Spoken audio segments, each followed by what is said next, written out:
Bonjour la toile. Dans cette première vidéo, on va parler rééducation de l'épaule. Alors, ces vidéos sont normalement destinées à mes patients, mais tant mieux si vous tombez dessus par hasard. Je vais me présenter brièvement. Je suis kiné ostéopathe depuis bientôt 18 ans. Dans ma pratique professionnelle, j'ai remarqué qu'en fin de rééducation, bien souvent, vous manquez d'outils pour continuer votre rééducation à domicile. Vous êtes parfois un petit peu perdu et vous avez besoin d'être guidé. C'est pour cela que je fais ces petites vidéos, dans le but de vous guider un petit peu plus en fin de rééducation et de vous donner des outils pour mieux sortir de la pathologie.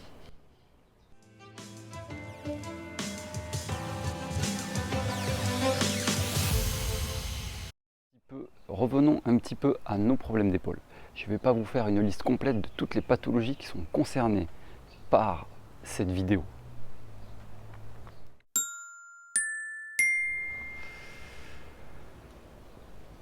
Sachez simplement que vous pouvez commencer par cette première vidéo et une fois que vous avez validé les exercices sans douleur, une autre vidéo suivra avec d'autres exercices un petit peu plus complexes. Alors, la majorité des problèmes d'épaule qu'on rencontre en consultation sont des problèmes où l'épaule va être en position antérieure par traction excessive des grands pectoraux et du biceps, qui sont des muscles vraiment puissants qui tirent la tête humérale en avant. Et de par cette position, il s'ensuit aussi une attitude antalgique où, comme l'épaule commence à être douloureuse, on travaille plus bien. Quand on veut lever la main, on tire sur le trapèze et là, la tête humérale a tendance à monter vers le haut. La cavité représentée ici, c'est la pièce de l'omoplate qu'on appelle la glène et l'humérus qui vient s'articuler avec l'omoplate. Alors souvent, elle s'antériorise, donc elle part en avant et vers le haut. Elle vient frotter sur des éléments qui peuvent déclencher des processus inflammatoires. Ça marche moins bien, on a tendance à tirer sur le trapèze pour monter le bras, au lieu d'avoir un beau mouvement avec une épaule basse dans laquelle on vient monter le bras, monter la main. Comment va-t-on faire pour essayer de solutionner le problème?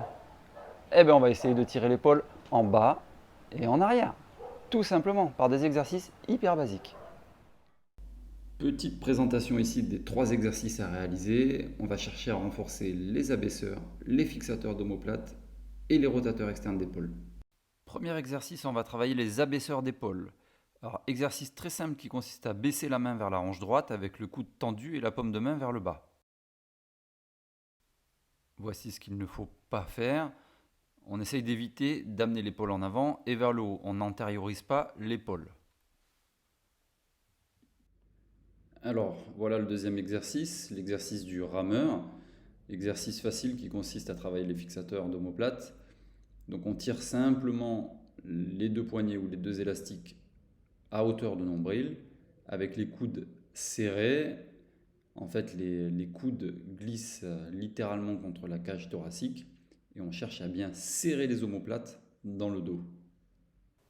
Regardez ici comment bien réaliser le mouvement. On cherche à reculer un maximum le moignon de l'épaule en arrière en serrant les omoplates. Voilà ce qu'il ne faut pas faire. Le mouvement est réalisé sans aucune mobilité de l'omoplate sur le grille thoracique.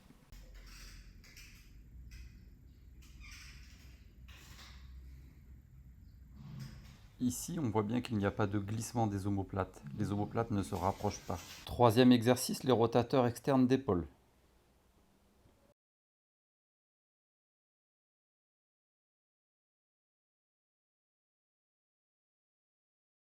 Le coude est fléchi à 90 degrés ou en deçà, mais pas d'angle ouvert à ce niveau-là.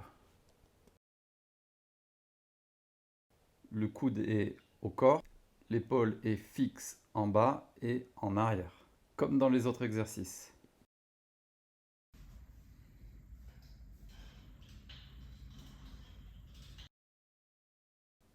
On fait un mouvement de rotation vers l'extérieur du corps, de l'axe du corps. On ne cherche pas à aller trop loin, pas trop loin en amplitude, pas tout de suite. Si le mouvement est douloureux, on peut faire un aller passif en aidant avec le bras gauche et en freinant le retour à chaque mouvement pour que le mouvement soit plus facile et non douloureux. Important, ne surtout pas décoller le coude quand on écarte, quand on ouvre l'épaule. Donc on peut se servir d'une petite serviette pliée en deux, d'un torchon, pour le conserver pendant la totalité de l'exercice. Blablabla. Attends, là je t'arrête là, Gilou. On n'a pas tous dans son salon une superbe cage sadomaso à laquelle on peut se suspendre et s'envoyer en l'air. Tous les exercices que j'ai pu te montrer en cabinet sont reproductibles à la maison.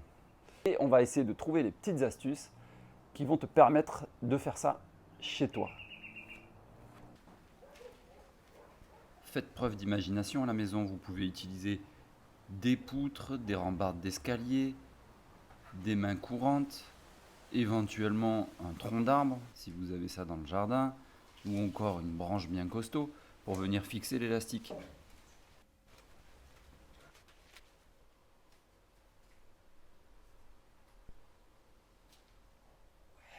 Si vous manquez d'idées pour les points de fixation, il existe tout simplement des élastiques que l'on peut trouver en ligne. Donc là, on voit 3 élastiques, 2 élastiques maintenant, avec, donc tout ça c'est livré dans une petite poche, avec des poignées qu'on peut venir fixer. Et surtout, ce qui est intéressant, c'est l'encre. Ok ?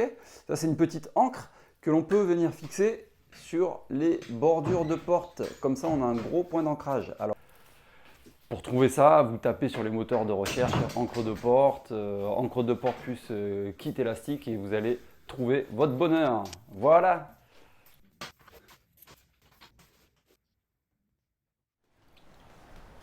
Donc avec ces exercices, tu vas pouvoir solutionner pas mal de problèmes d'épaule. Évidemment, tu travailles toujours en dessous du seuil de la douleur, tu ne déclenches pas de douleur, sinon ça peut être problématique, surtout pas de douleur pendant les exercices. Donc évidemment, si tu n'arrives pas à solutionner le problème avec mes exercices, si tu sens que ton épaule ne rentre pas dans ce contexte-là, je t'invite à consulter un spécialiste, un médecin du sport, un kiné, un ostéopathe, mais ne reste pas avec une douleur chronique d'épaule et encore moins une douleur aiguë. Allez, bye bye!